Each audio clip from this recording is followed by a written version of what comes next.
What if one of Europe's classic wound-healing plants was so effective that its very name means, the one for wounds? Woundwort, botanically Anthillis vulneraria, has been used since medieval European herbal practice as a primary remedy for cuts, ulcers, and infected skin lesions. Long before antibiotics, physicians and folk healers turned to this bright yellow wildflower to clean wounds, reduce infection, and speed tissue repair.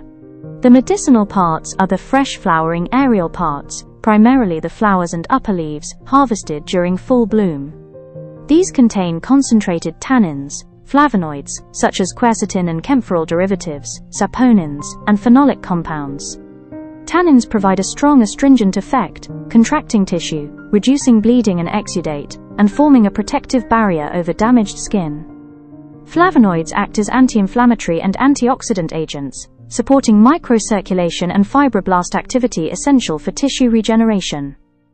Extract studies show antimicrobial activity particularly against gram-positive bacteria, especially Staphylococcus aureus, one of the most common pathogens in infected wounds, including minor abscesses and impetigo.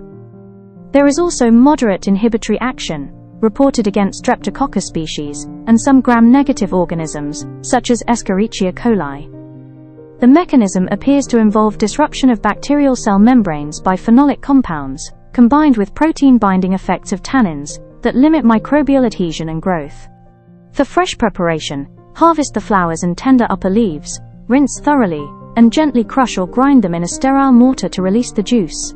Apply the moist herbal mash directly onto a properly cleaned wound as a poultice, and cover with sterile gauze, changing once or twice daily. Alternatively, prepare a strong infusion from the dried flowering herb. 1 to 2 teaspoons per cup of hot water, steeped 10 to 15 minutes, cool completely, and use as a wound wash or compress. Its actions are most appropriate for superficial wounds, minor infected cuts, slow healing abrasions, and inflammatory skin conditions.